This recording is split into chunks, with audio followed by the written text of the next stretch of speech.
via the chat function or by raising your hand, and I will either pose your question or I will unmute you, and then you'll be given the opportunity to ask your question.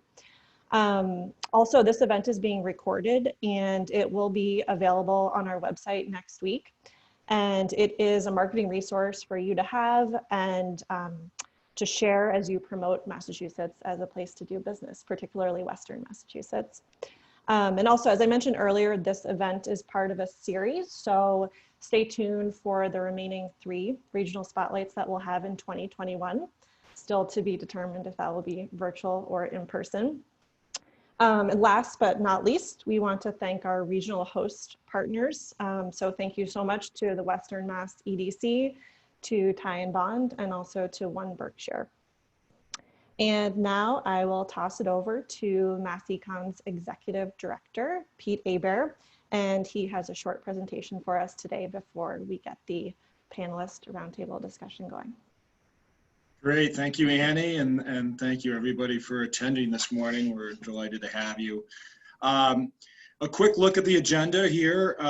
I'll start off just giving a little background on MassEcon and why this is an important event for us and why we're doing the Spotlight series. And then also share a little bit of top-level information about the economy in Western Massachusetts to provide a bit of a framework for the panelist discussion that will follow.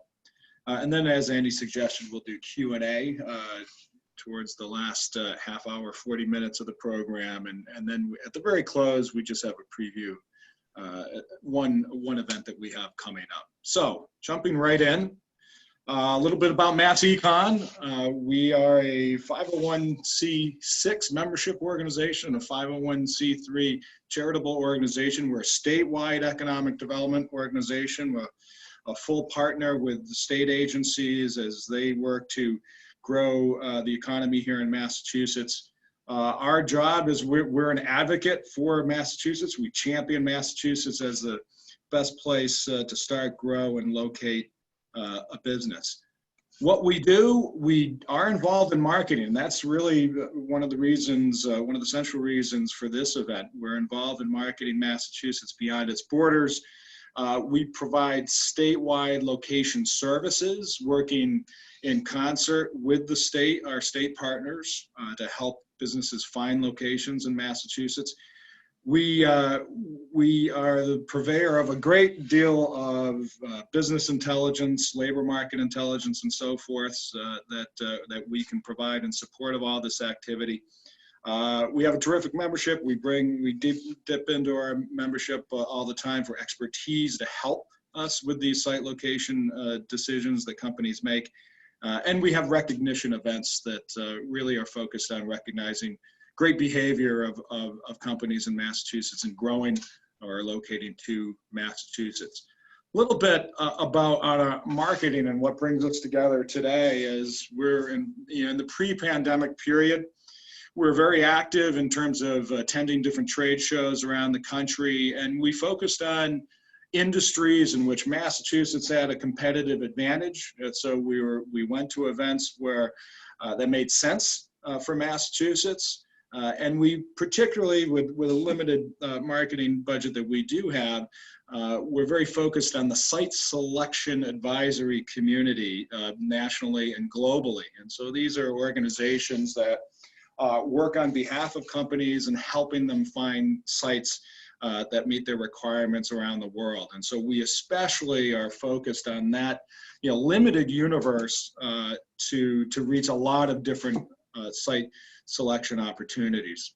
I should say, in this pandemic period, and we were doing a lot more virtually in that regard in terms of marketing. And so we're recording interviews with leading clusters here in Massachusetts and regions. And so what we're doing today will play into what we develop in terms of some additional marketing for the West region of Massachusetts. And so we continue marketing Massachusetts in this current period as well. A little bit on site location. Why is it a good idea for us to continue this kind of marketing even in a virtual electronic-based fashion? Site location activity is very strong.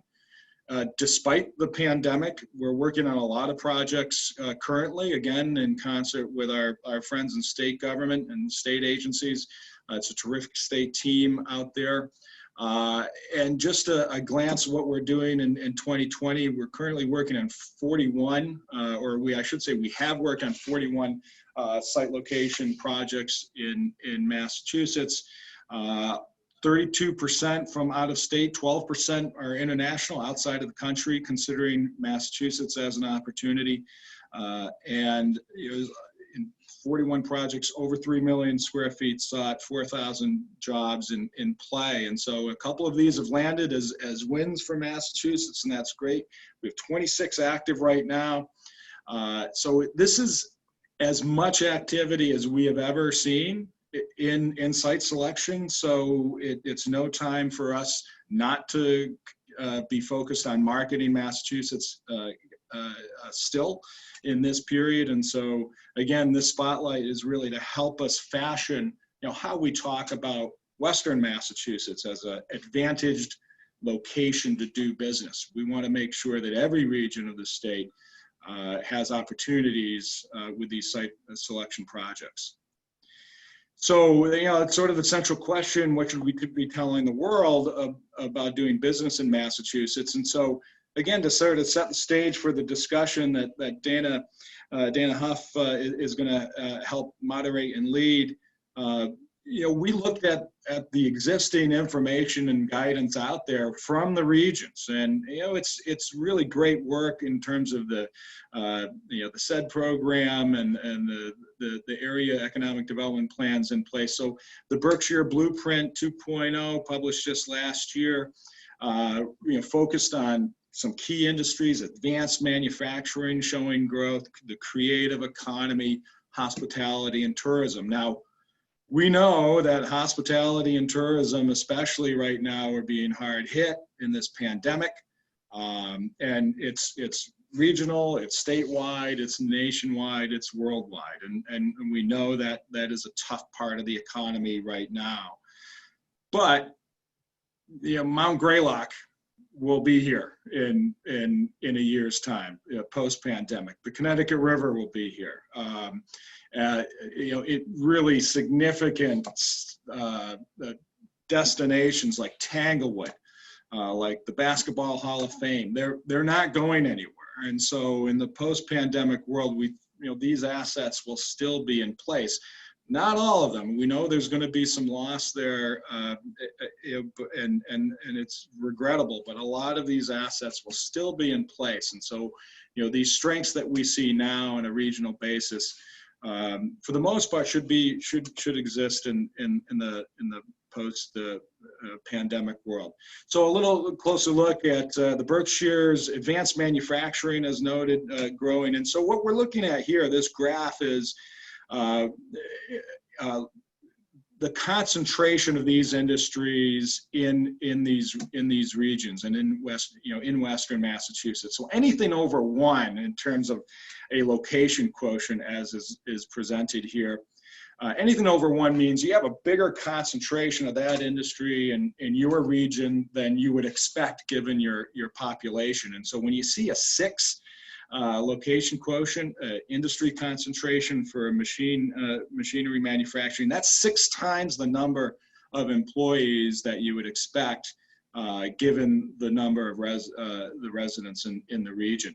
So that's a terrific indicator of the strength of machinery manufacturing in the Berkshires, printing and related activities, metalworking machinery. So it's just, again, a little bit of insight in terms of those industries. Same thing on the hospitality, creative economy side. We see, performing arts companies, museums, and so forth, 7 times what you would expect given the population of the region. So really, again, speaks to the competitive advantage of those industries and being in the Berkshires and Western Massachusetts. So shifting over to the Pioneer Valley, this was taken again from the Comprehensive Economic Development Strategy, fashioned in 2019, and a lot of good bullet points here in terms of what are the strengths of the region, scenic beauty, strategic location, downtown revitalizations in place, and so forth. So again, looking at some industries that stand out in terms of that concentration, and these aren't all of the industries that enjoy that competitive advantage, but it's a sampling. So engraving, coding 4 times, turbine power transmission equipment 5 times, 5 location quotient. Again, a high concentration of these industries. Right over to the right, you see colleges and universities, 3 times what you'd expect given the population. So a high industry concentration there. Hampshire, a little bit of a different look. Colleges and universities really jump off the screen there at 7 times the concentration you would expect. And then you have farming. You have farming, and you have a little bit of a mix. So you see some other industries in play, including performing arts and sports and so forth. And finally, we go up to Franklin County. And we see something of a mixture of the lower Pioneer Valley and the Berkshires in play here in terms of what is the focus of this CED strategy and what was revealed as strengths in that area. And similarly, we see an interesting vegetable farming, which we don't see everywhere in the West, certainly very strong in Franklin County, but then museums, historical sites, professional technical services, plastics product manufacturing, very high concentration at 10. That's 10 times, again, the number of jobs you would expect given the population in the area. And finally, we sort of look at leading employers. So this is from 2019, it's pre-pandemic.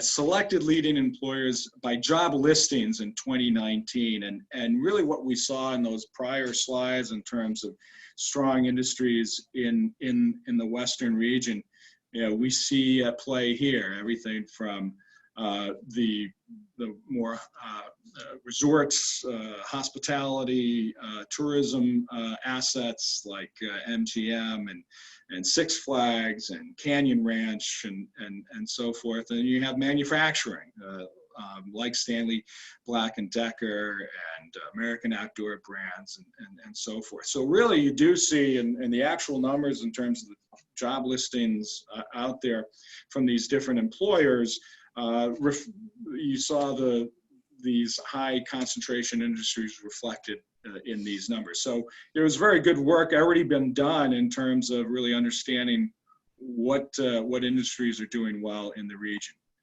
So as we transition to the panel discussion, and I hand off to Dana Huff, when we talk about Massachusetts, why Massachusetts? We talk about the highly educated workforce, research and development, life sciences, IT, advanced manufacturing, higher education, all really great assets in Massachusetts, and we're selling that brand globally, really.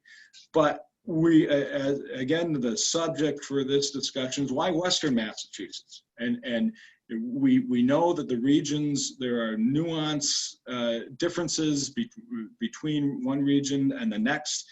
We saw what would be a very sort of different strength in the Southeast region when we did our spotlight there. And so we really want to pull out in this discussion what those particular strengths are in Massachusetts. So with that said, I get to hand off to Dana Huff, Senior Vice President at Cyan Bond, who we're very grateful has joined us as a moderator for this discussion. And I will toss it off to you, Dana, for introductions of our panel. Well, thanks. Thanks, Peter and Annie, for coordinating this spotlight on Western Mass. A little bit about me. I'm a senior vice president with Tighe & Bond, and I serve as a principal on assignments covering a variety of disciplines for the company, with a primary focus on site and civil engineering projects. My role in the company is the firm's client sector director, and I'm currently the client sector leader for the firm's Connecticut state and local government. You might be asking, so why are you on this panel? Well, I have very strong ties to Western Mass, and I was born and raised here, actually, and have been with Tighe & Bond my entire professional career, which I won't say the exact number, but it's over 40 years. The majority of which has been out of our Western Mass, both East Hampton and now Westfield offices, working specifically with communities and businesses in Western Mass. Tighe & Bond was founded in the city of Holyoke in 1911, so the firm also has very deep roots in Western Mass. For more than a century, our firm has continued to grow as an employee-owned, multidisciplinary consulting firm specializing in water and wastewater engineering. That's what most of you probably know us by, but we also have site planning and landscape design, full service engineering for real estate development, infrastructure improvements, and environmental consulting. And our innovative thinking and exceptional service have been the core of our work and have kept us moving forward in Western Mass and more recently throughout the Northeast as we branched into Eastern New York. And Tighe & Bond is proud to be a host of this event as well. So that's a little bit about me, and now I'd like to introduce our distinguished panelists. So first off, I'm proud to introduce Rick Sullivan, who is the president and CEO of Western Mass EDC. So Rick. Right. So the EDC is a membership-based organization that is really committed to improving the quality of life here in Western Massachusetts through economic opportunity, growth, and resilience for everyone in our region. And primarily, we're focused on Franklin, Hampshire, and Hampden counties, and we partner. Peter mentioned One Berkshire. We partner with them when appropriate for issues of economic development in the Berkshires. But we're excited to be here today and for this opportunity as well. And are we coming back, Dana, in terms of the pitch of why Western Mass as opposed to, and do the intros first? Yes. Okay, great. So I guess that's it for me. Yeah. Thanks, Rick. Next is Julie Cowan, Vice President of Business Development at MassDevelopment. Julie? Good morning. Thanks, Dana. They tried to add the word development to my title in one other way, but couldn't find a way to fit it in. So MassDevelopment is the state's economic development and finance agency. So we have a number of roles that we play throughout the state. We have a number of teams that support the entirety of the Commonwealth. My role is as the business development person for the West region, which is the 4 counties of Western Massachusetts. 100 communities comprise those 4 counties. And I work as part of a team to partner with municipalities, developers, nonprofits, private industry companies on addressing their finance and real estate solutions. Part of our mandate, or our mission, if you will, is to increase housing stock and to eliminate blight. But our overarching goal is to sustain and drive economic growth here in the Commonwealth. So thanks for this opportunity. Thanks, Julie. Stephen Boyd, CEO of Boyd Technologies. Thanks, Dana. Good morning, everyone. So Boyd Technologies is a contract design and manufacturing organization focused in the medical device and life sciences market. The company is born out of the paper industry and cut its teeth on the manipulation of flexible materials, and have continued to iterate with markets to a point where we're serving the healthcare space, working with all types of flexible materials, rigid plastics, and even most recently have added liquid mix and fill and formulation capabilities to the manufacturing platform here. And we've been here for 40 years. Thank you, Stephen. Peter Stasiowski, Director of Communications at Interprint USA. Thanks, Peter. Dana. Yes, Interprint USA is part of the global Interprint organization headquartered in Germany. We are a designer and printer of decor for the laminate industry. So our papers and films are laminated to boards by our customers, and then those boards are made into things like kitchen cabinets or countertops or bookcases and other furniture, even flooring. And so I can say, here in Pittsfield, our headquarters for North America, we've got 150 or so employees. We started out in the mid 80s as an outgrowth of Mead Paper, and just happy to join the panel. Thanks, Peter. Next, we have Mark Melnick. He's the Director of Economic and Public Policy Research at the renowned UMass Donahue Institute. Mark. Well, I love the renowned part. Good morning, everybody. Since we're renowned, I still need to describe what we are. The Donahue Institute, for those who are unfamiliar, is the public service and economic development arm of UMass. And in that, the Institute touches a lot of aspects of social and civic and economic life in the Commonwealth, New England, and beyond. The Institute itself focuses in areas of early childhood education, workforce development, civic education, and various aspects of consulting. The team I lead, economic and public policy research, the 16 full-time staff members who do all manners of economic, demographic, economic planning, housing, and other types of public policy research, mainly in Massachusetts, but also in other parts of New England and even national in some cases, and work with a wide array of clients in the public sector, nonprofit, regional planning space, and so on. Part of what we also produce is Mass Benchmarks, which is the journal that comes out twice a year, focused on economic issues in the Commonwealth and really taking academic and quasi-academic work and contextualizing it in a public policy space. So the expertise built in our team around economic issues in the state kind of inform what I'll contribute today, and I'm excited to be a part of this and to see so many old friends and colleagues in the little squares today. So thanks for the chance to talk.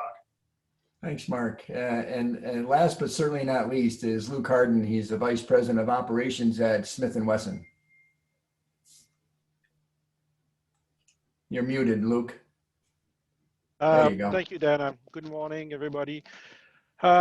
Smith & Wesson has been manufacturing firearms in Springfield since 1852, so that's 168 years that we've been part of the economy of Western Mass, and we're proud of it.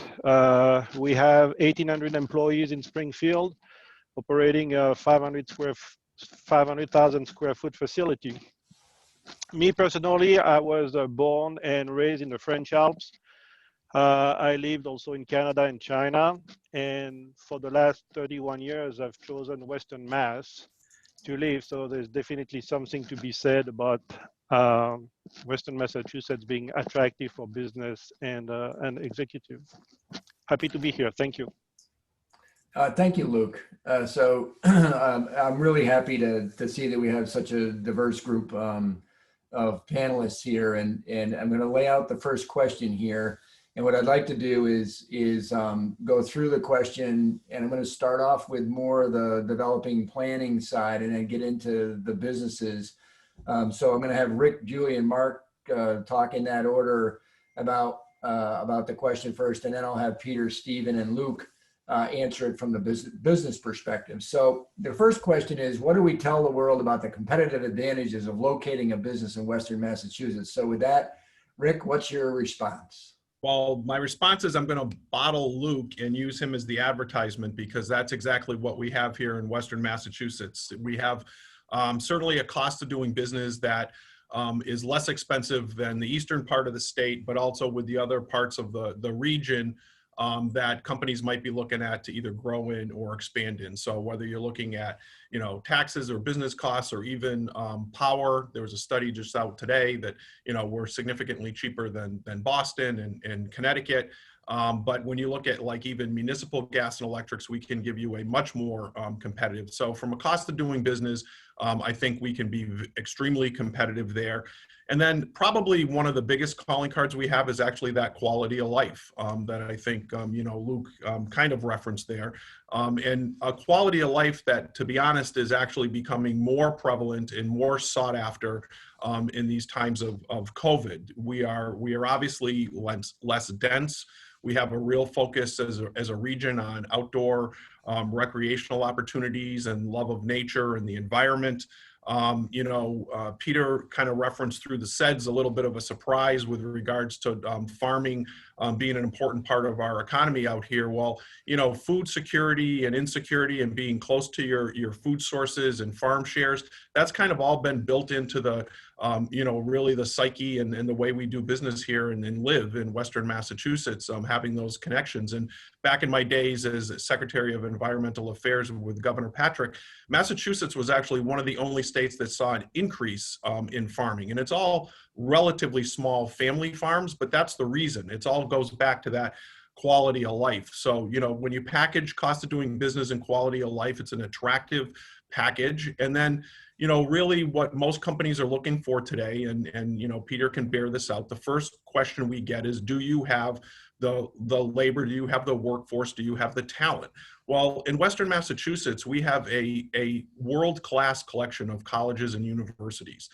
So nobody should be surprised that Western Mass, you know, has more employment in the colleges and universities. And was in a conversation yesterday, and I know she's on the call here today, with Catherine Ellis from the University of Massachusetts. And, you know, just saying the research and development that can be happening at UMass and our other colleges across the region is important. The relationships that can be built with the colleges and universities on that research and development. But let's be honest, what those companies are looking for is that talent pipeline. And that is sitting in our colleges, our universities, our community colleges, our voc tech schools. And we have that in big numbers here in Western Massachusetts. That is probably one of the most significant calling cards that we have. So again, it's a package that perhaps people don't necessarily know about, but and we need to do a better job of telling that story.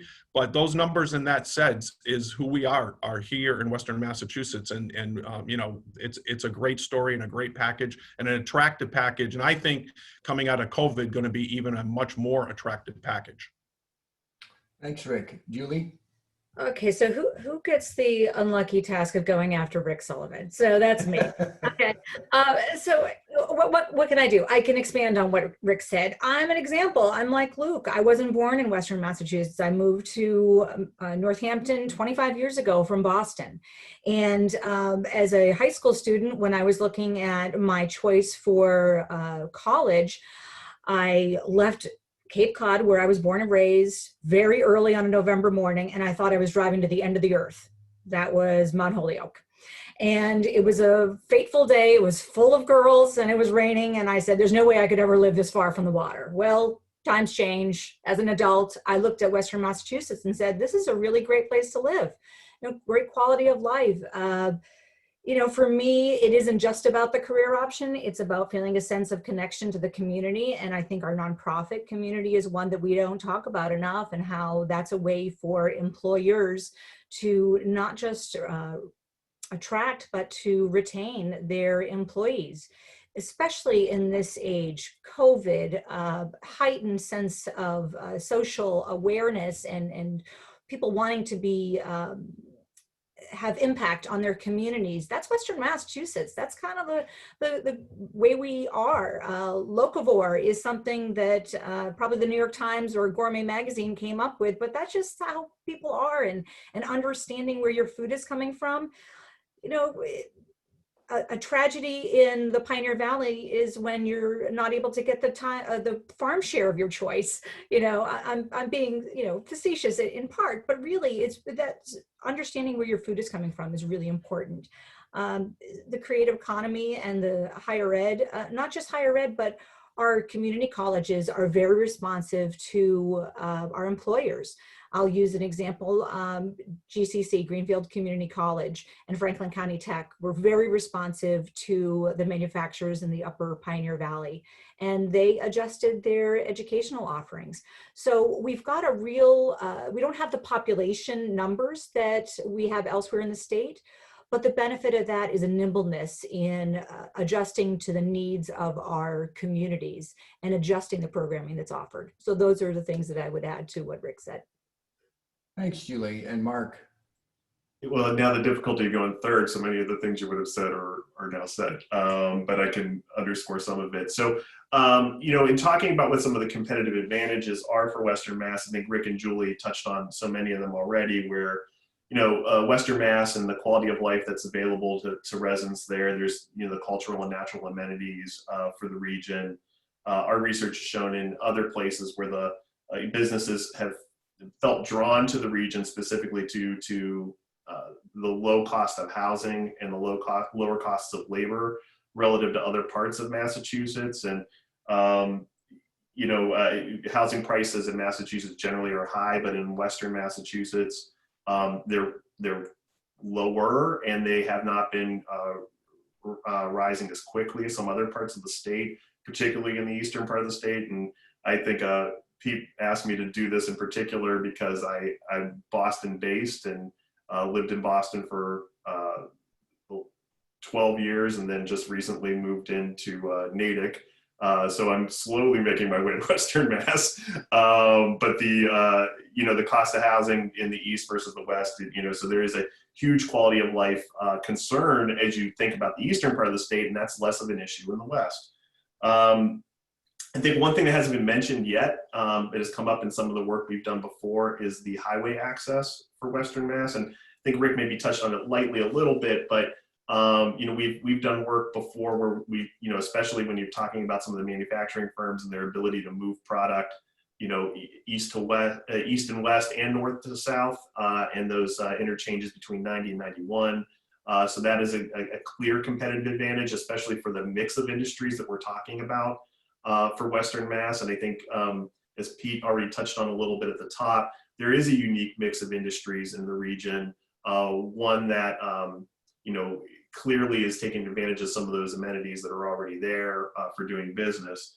I think the other part, which really hasn't been mentioned yet, is the connective tissue between other larger regional economies. When you think about proximity to Boston, proximity to New York City, there are challenges for the region in that regard, and I'm sure we'll touch on those a little bit. I mean, obviously, pandemics aside, you know, driving eastward in Massachusetts generally isn't an easy thing to do. But, you know, that said, there is this connective tissue for Springfield, or excuse me, for the western part of the state when it comes to, you know, whether it's the Knowledge Corridor or Boston and these kinds of things that you know, is an advantage. And then, you know, there's more land. So I think that the opportunity for manufacturing these kinds of things are well situated in the West than the East. So I know the question was specifically what are the competitive strengths, and those are the ones that I would most naturally identify. And again, there are challenges, which I'm sure we'll touch on a bit later, but, you know, when it comes to the elevator pitch of how you sell the region, those are the parts that stand out to me about where Western Mass stands out compared to other spots in the state or other parts of New England. Oh, thanks. Thanks, Mark. And isn't Natick, for the people who live in Boston, Western Mass? Yeah, that's right. That's exactly right. So from a business perspective, you know, that's kind of a higher look at the advantages of locating businesses in Western Mass. But from a more focused and business point of view, I'd like to, you know, hear from Peter, Stephen, and Luke in that order. So Peter, if you would, you know, from your perspective. Sure, thanks. You know, one of the things that this COVID situation has done is it's greatly equalized geographies. So, you know, think about what you might have thought when someone told you that they worked from home back in, January, February, and compare that to what you think about that person's job when they say that they work from home now. there's quite a huge difference in shift in work environments. And our business has certainly seen that. So the customers that we sell our designs to who manufacture residential office furniture, their sales to them has gone through the roof. And conversely, sales to manufacturers who produce commercial grade office furniture has gone through the floor. So we're seeing a huge shift in the work from home phenomenon. And, there is no end in sight to this. So what does that mean for the Berkshires? That means that, locating a business in an area where expenses are significantly lower than more urban areas makes financial sense. And you can attract talent to this area, know that they can work from wherever. They can come into the office, they can work from home. I'm thinking about, the most extreme example I can think of is this little town called Windsor. It's on Route 9. It's right on the border of Berkshire and Hampshire County. Population 900, elevation 2,000 feet. It's had absolutely zero cases of COVID. This is how how low of a population density they have. They also have fiber optic cable going into every single address in town through Wired West. So what you're going to have is a collection of business communities like Windsor, who were never really on the commercial map before. Now these can be residences and places of business because they're connected in a way that makes more sense now than being close to an airport or close to a rail or close to the pike. So the whole COVID situation, I think, has changed the dynamic and leveled the playing field so that Berkshire County can really compete with a lot more urban areas for business development. Thanks, Peter. And despite what others may think, you can actually get to Windsor. So with that, Stephen. Yeah, thanks. Luke, you and I must have drawn the short straws because we get to follow all of those really good answers that I'll try not to echo, but I completely agree with everything that's been said. I thought that I'd be the guy to talk about the north, south, east, west. But Mark, I couldn't agree more. In fact, we have customers who often will joke about Massachusetts, and they'll sort of poke at rural Western Mass and wonder about logistics. And 9 times out of 10, they've come back after extensive logistics studies and said, hey, you know what? You guys can really get all over the Northeast really quickly. And I think when you think about the onset of autonomous vehicles, that only gets better. You have a $200 million highway in the Mass Turnpike and obviously Route 90. And then 87 over on our western flank is another very accessible interstate to really be able to launch from. I apologize. So I just wanted to underscore that. And then I really want to talk about human capital, because I think, again, you guys have touched on all the pillars and salient points. And so I would just offer to sort of highlight that we think about it as a way of recruiting, obviously. Our culture is a competitive advantage out here at the business, but also in our community. Because people do, in a post-COVID world, even in a pre-COVID world, they wanted to be in a place where you could take the dog for a walk, or you could go for, there's 3 mountain bikes in the parking lot here at Boyd Technologies for people who are going to take advantage of this afternoon's weather in a way that most people think about it as a place that they vacation to. But I also think I was looking at that metric you shared, Pete, about machining in the Berkshires. I think that's probably, my guess is that is probably skewed by the tooling and the machine shops at a lot of the molders that are out here as a result of GE Plastics global headquarters here for so many years, and then Sabic.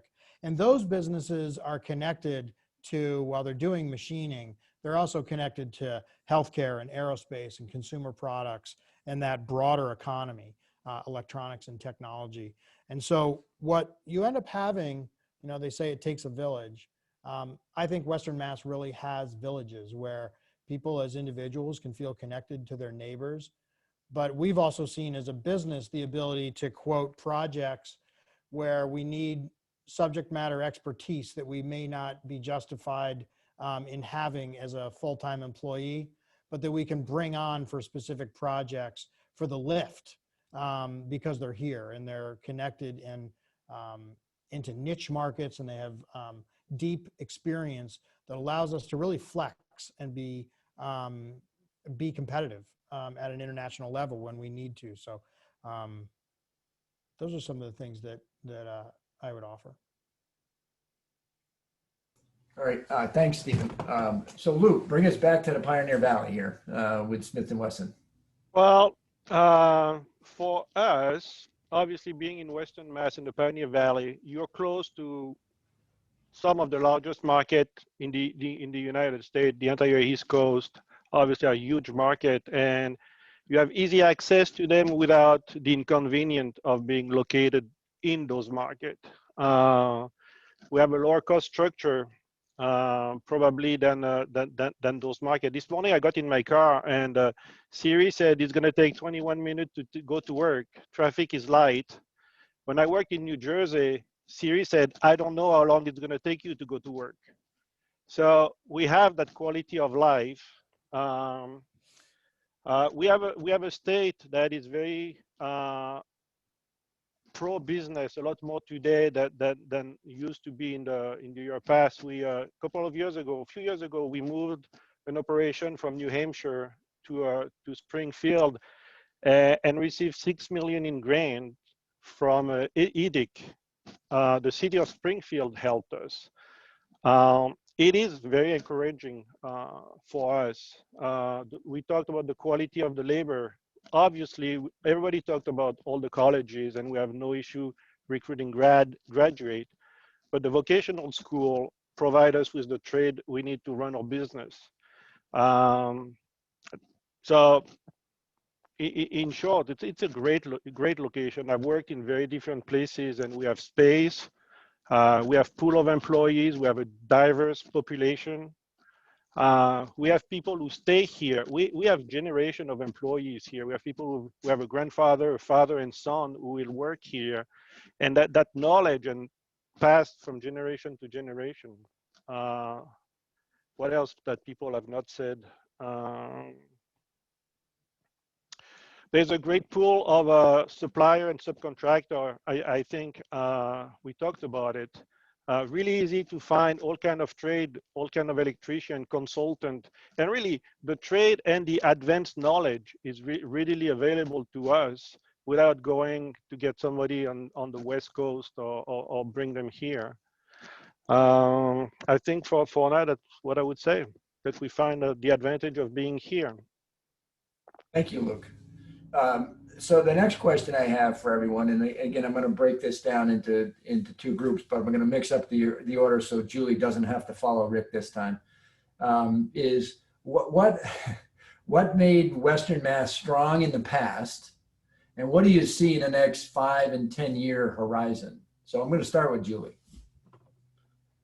You're muted. Pressure. So what made it great in the past? Well, I'll say this, as someone who was a commercial lender, cost of acquisition, real estate acquisition made it easier to do business. I'd say going forward that will continue to be the case, as Mark mentioned, that the prices have increased both on the residential and on the commercial side, but not at the rapid clip that they have elsewhere in the state. So for me, I think about how I operate, and in Western Massachusetts, we've got little mini MassEcon Team Massachusetts that operate. You do it very well on a statewide basis, and using Pittsfield, the city of Pittsfield as an example, the mayor has recruited a team of us. She calls it her red carpet strategy. So it's about understanding how business moves fast, and that we at state agencies, at regional organizations, that we need to make these meetings when we hear from a business that is already in Western Massachusetts or is thinking about locating in Massachusetts, that they need us to act swiftly. They need our meetings to be time efficient.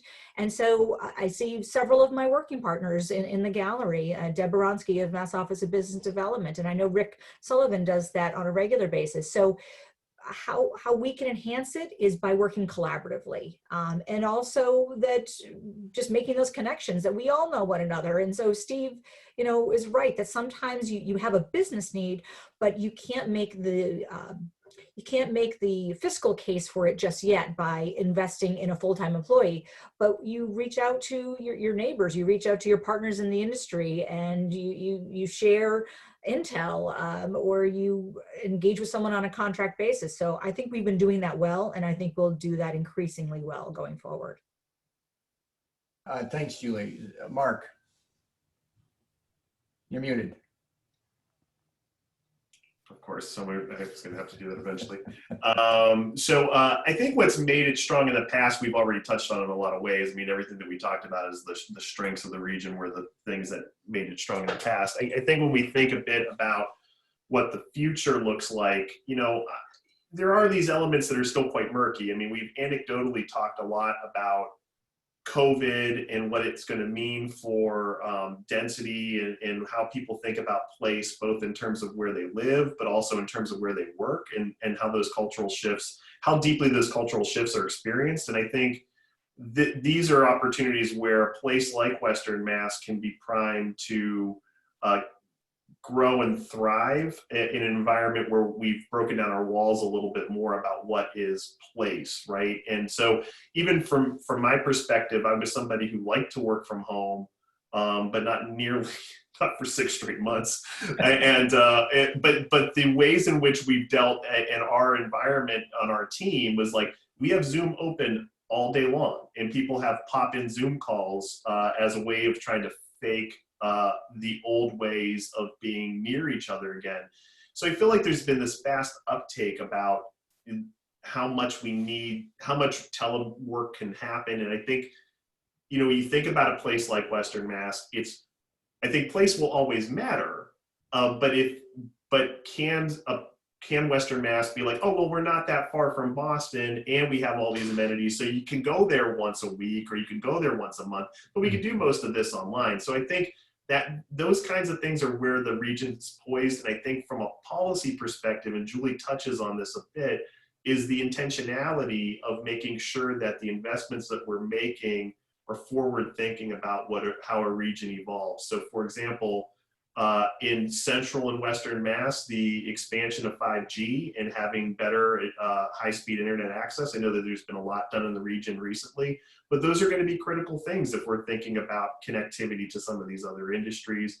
I think as a broad policy thing in Massachusetts in general, it's housing production, it's housing prices. So even though Western Mass housing is affordable, I think the ability to attract and retain young people is a challenge. And I think those are the kinds of things. So while I'm not saying like, here's why we're going to be great in 5 or 10 years, but I think it's like, here's are the things we should have our eye on the ball on, because there are a lot of question marks as we think about the retirement of baby boomers, what COVID's going to do to the broad population and culturally, and then what are the kinds of technologies that we need in order to make regions interconnected in kind of big metropolitan areas in connected metros.